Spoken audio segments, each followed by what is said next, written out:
Hello friends, welcome to my channel. Today my topic is prokaryotic and eukaryotic cell. So let's start the topic. Prokaryotic and eukaryotic cells structure and their function. Cell theory says that all living things are made up of cells. Cells are basic unit of structure and function in all living things. New cells are only made from existing cells. तो जो भी हमारे living things हैं उनको हम बोलते हैं जो भी लिविंग थिंग्स हैं जो भी हमारे सेल टिश्यू हैं वो सारे जो है वो जो भी लिविंग है वो सारे जो है मिलके बने हैं सेल से क्योंकि कोई भी टिश्यू है वो सेल की जब सेल जो है वो कंबाइन करते हैं तो वो बनाते हैं टिश्यू तो जितने भी हमारे जो लिविंग थिंग्स हैं वो सारे जो है वो सेल से मिलके बने हैं नेक्स्ट है जो सेल है वो बेसिक यूनिट है बेसिक यूनिट ऑफ लाइफ जो सेल है वही जो है कंबाइन करके जो है वो सेल से टिश्यू बनाते हैं और टिश्यू से ऑर्गेनेलिज बनती हैं और ऑर्गेनेलिज से जो है बॉडी बनती है और जो नेक्स्ट जो न्यू सेल्स होते हैं वो पुराने सेल से ही जो पुराने सेल्स होते हैं उनकी जो मल्टीप्लिकेशन होती है तब नए सेल जो बनते हैं जैसे पुराने सेल जो उनकी एज जो है वो हो जाती है उस उनसे जो है वो नए सेल जो है बनना स्टार्ट हो जाते हैं तो ये था हमारा यूकैरियोटिक ये था सेल के बारे में था कि सेल जो है वो बेसिक यूनिट है लाइफ की और जो नए सेल्स हैं वो पुराने सेल से ही बनते हैं और जो जितने भी लिविंग थिंग्स हैं वो सारे जो है वो सेल से मिलके बने हैं नेक्स्ट है सेल हैविंग डाइवर्स वैरायटीज जो हमारी सेल्स हैं वो डिफरेंट डिफरेंट टाइप्स की होती हैं जैसे कुछ सेल्स होंगे बैक्टीरिया हो गया फंजाई हो गया फिर एनिमल सेल हो गए प्लांट सेल हो गए एल्गी होगी प्रोटोजोआ हो गया ये सारे जो है वो हमारे सेल्स होते हैं और डिफरेंट डिफरेंट जो ऑर्गेनिज्म है उनकी फॉर्मेशन में हेल्प करते हैं ये है हमारा प्रोकैरियोटिक सेल्स जो प्रोकैरियोटिक सेल्स है उसमें हमारे आते हैं बैक्टीरिया और वायरस और जो यूकैरियोटिक्स है उसमें हमारे आते हैं एनिमल सेल और प्लांट सेल अब जो प्रोकैरियोटिक्स है उसमें क्या क्या प्रेजेंट होता है क्या क्या उसकी कौन कौन सी प्रॉपर्टीज होती हैं तो फर्स्ट है they do not have a nucleus and their genetic material is not stored in the nucleus तो जो प्रोकैरियोटिक सेल होंगे उनका जो है वो जेनेटिक मटेरियल जो है वो न्यूक्लियस में स्टोर नहीं होगा और उसका जो है वो न्यूक्लियस कई बार जो है वो न्यूक्लियस भी नहीं होता है नेक्स्ट है दे हैव सम ऑर्गेनेलिज तो इसमें जो है वो सेल के अंदर जो ऑर्गेनेलिज होती हैं वो कम होंगी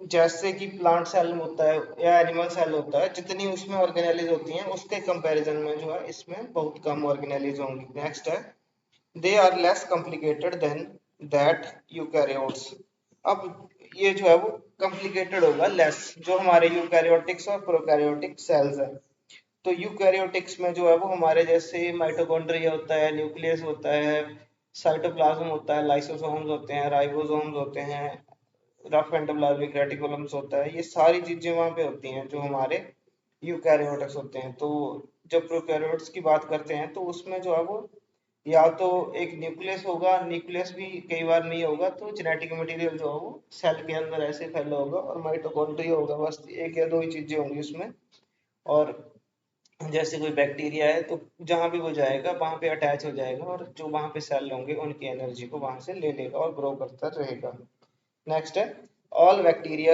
are prokaryotes most are unicellular but some prokaryotes are multicellular mainly जो है वो हमारे यूनिसेलुलर होते हैं मतलब सिंगल सेल होते हैं जो भी हमारे प्रोकैरियोट सेल्स होते हैं पर सम केसेस में जो है वो मल्टीसेलुलर भी होते हैं नेक्स्ट है eukaryotes they all have a nucleus where the genetic material of the cell is stored तो जेनेटिक मटेरियल जो है वो न्यूक्लियस में होगा जो हमारे यूकैरियोटिक सेल्स होंगे Next, they have many organelles that work together to help the cell function.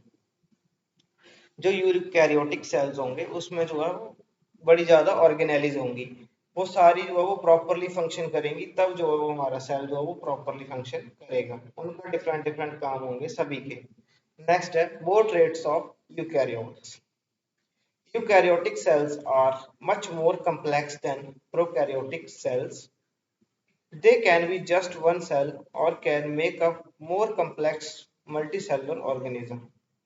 All plants, animals, fungi, and protists and eukaryotic cells.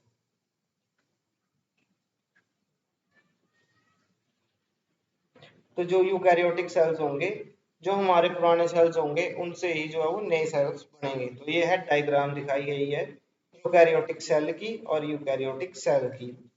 इसमें इनका साइज बताया है और ऑर्गेनेलिज बताई है कौन कौन सी प्रेजेंट होती हैं प्रोकैरियोटिक सेल्स में और यूकैरियोटिक सेल में। तो यहाँ पे जो प्रोकैरियोटिक सेल है उसमें दिखाया है कि जो डीएनए है वो इनका जो है वो मतलब जो डीएनए है वो ऐसे घूम रहा है, कोई न्यूक्लियस नहीं है जिसके अंदर जो है वो जेनेटिक मटेरियल है। राइबोसोम्स है यहाँ पे, प्लाज्मा मेम्ब्रेन है, साइटोप्लाज्म है, और लाइसोसोम यहाँ पे नहीं है जो प्रोकैरियोटिक सेल है। जबकि जो हमारा यूकैरियोटिक सेल होता है उसमें जो है वो लाइसोसोम्स होंगे, राइबोसोम्स होंगे, रफ एंडोप्लाज्मिक रेटिकुलम होगा, स्मूथ एंडोप्लाज्मिक रेटिकुलम होगा, फिर साइटोसोम्स होंगे। ये सारे जो है एनिमल सेल में होते हैं, और जो प्रोकैरियोटिक सेल है जो हमारा बैक्टीरियल सेल है उसमें जो है वो ये नहीं है। Prokaryotic and eukaryotic cells in general microbes or organisms may be either prokaryotic or eukaryotic.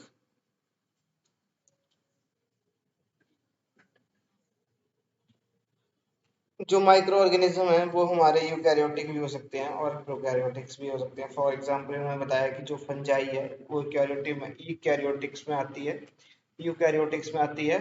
और सम एनिमल सेल जो है वो भी हमारे जो है वो जस्ट लाइक बैक्टीरिया जो है वो काम करते हैं। नेक्स्ट है प्रोकैरियोटिक्स डिफरेंट फ्रॉम यूकैरियोटिक्स। तो फर्स्ट है बैक्टीरिया। प्रोकैरियोटिक्स में हमारे आते हैं बैक्टीरिया और यूकैरियोटिक्स में हमारे आते हैं protista, fungi, plants and animal cells. Organisation unicellular होगा प्रोकैरियोटिक और मल्टीसेलुलर होगा यूकैरियोटिक। सेल साइज जो है 0.1 टू 10 माइक्रोमीटर होगा, और जो यूकैरियोटिक सेल होगा उसका होगा 10 to 100 micrometre. Membrane bound organelles जो है वो प्रोकैरियोटिक में एब्सेंट होंगी और जो यूकैरियोटिक है उसमें प्रेजेंट होंगी। रिप्रोडक्शन जो है वो एक सेक्सुअल होगी, और जो यूकैरियोटिक है उसमें एसेक्सुअल एंड सेक्सुअल दोनों होंगी। नेक्स्ट है डीएनए। डीएनए जो है वो प्रोकैरियोटिक का सर्कुलर होगा और यूकैरियोटिक का लीनियर होगा। नेक्स्ट है प्रोटीन एसोसिएटेड विद डीएनए। तो यू जो प्रोकैरियोटिक होंगे वो बेसिक होंगे और जो यूकैरियोटिक होंगे वो होंगे हिस्टोन।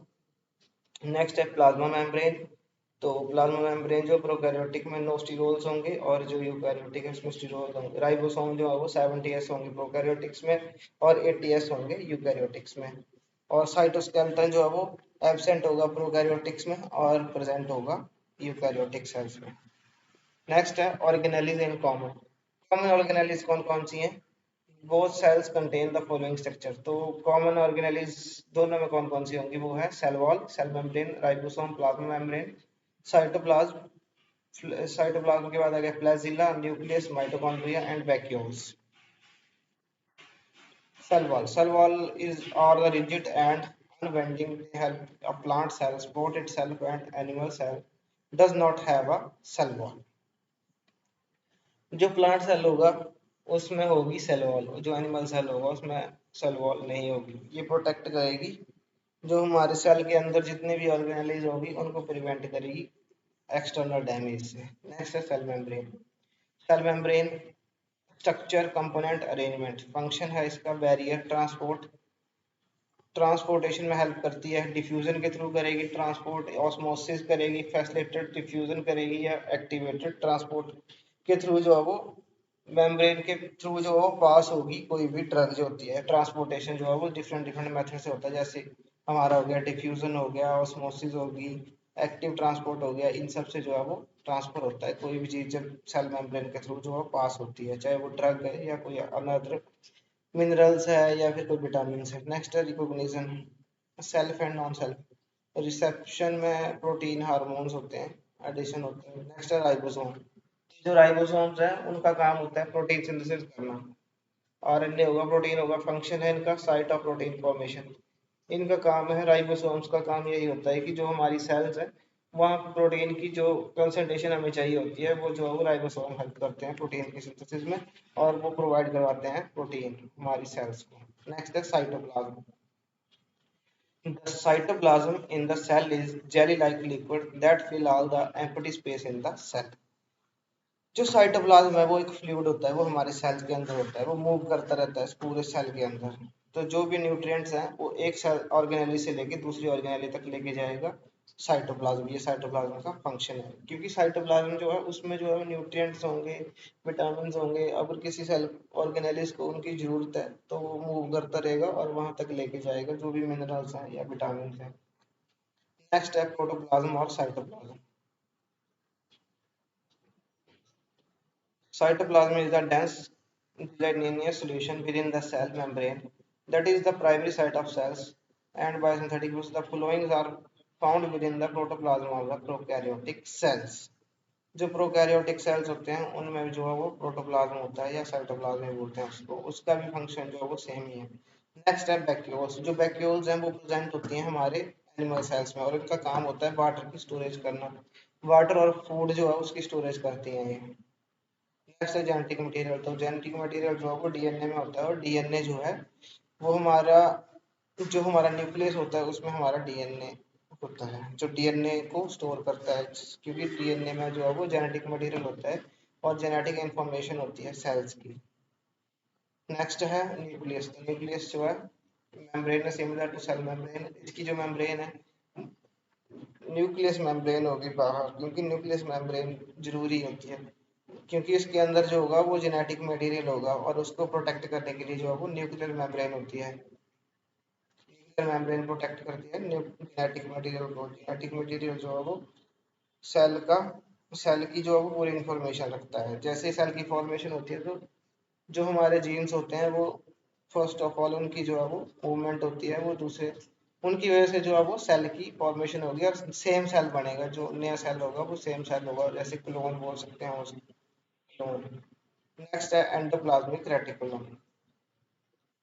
तो एंडोप्लाज्मिक रेटिकुलम जो है दो टाइप का होता है, एक रफ एंडोप्लाज्मिक होता है, एक स्मूथ एंडोप्लाज्मिक होता है। तो जो स्मूथ एंडोप्लाज्मिक रेटिकुलम है उसका काम होता है synthesis of protein and hormone steroid and hormones और प्रोटीन की सिंथेसिस में हेल्प करता है।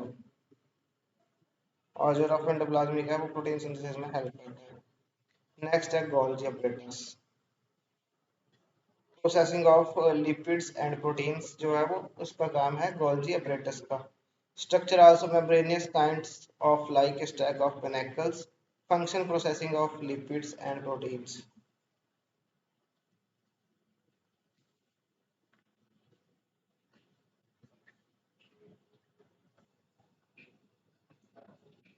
जो हमारा गोल्गी apparatus है उसका काम होता है प्रोसेसिंग ऑफ लिपिड एंड जो हमारे प्रोटीन्स हैं उनकी प्रोसेसिंग करना। तो ये डायग्राम्स है उसकी गोल्गी apparatus की। नेक्स्ट है लाइसोसोम। तो लाइसोसोम जो है वो कंटेन करते हैं हाइड्रोलाइटिक एंजाइम्स। जो हाइड्रोलाइटिक एंजाइम्स होते हैं वो करते हैं जो भी हमारे सेल के जो डैमेज ऑर्गेनेलीज होंगी, जो फंक्शन जो है वो नहीं कर पा रही है प्रॉपरली, तो वो उनको किल कर देते हैं। इसके लिए हम suicidal bag of the cell बोलते हैं लाइसोसोम्स को। ठीक है। नेक्स्ट है mitochondria. Mitochondria is the powerhouse of the cells, क्योंकि ये जो है वो जो हमारे एटीपी फॉर्मेशन होती है उसमें हेल्प करता है। सो माइटोकॉन्ड्रिया को हम बोलते हैं powerhouse of the cell. और ये इसके पार्ट है, इनर मेम्ब्रेन हो गया, आउटर मेम्ब्रेन, क्रिस्टा, मैट्रिक्स, ये सारा जो है वो डीएनए का स्ट्रक्चर है। डीएनए नहीं, माइटोकॉन्ड्रिया का स्ट्रक्चर है ये। नेक्स्ट है क्लोरोप्लास्ट। क्लोरोप्लास्ट जो है वो प्रेजेंट होता है एनिमल सेल्स में और ये हेल्प करता है फोटोसिंथेसिस में। फोटोसिंथेसिस में हेल्प करेगा, और फूड की जो फूड है ना, प्लांट जब फूड बनाता है अपने लिए तो उसमें हेल्प करता है क्लोरोप्लास्ट। इसमें होता है क्लोरोफिल, वो हेल्प करता है सिंथेसिस में। Photosynthesis, with the help of photosynthesis the plants make a food for itself in the presence of sunlight. तो ये था यूकैरियोटिक और प्रोकैरियोटिक सेल्स। Thank you.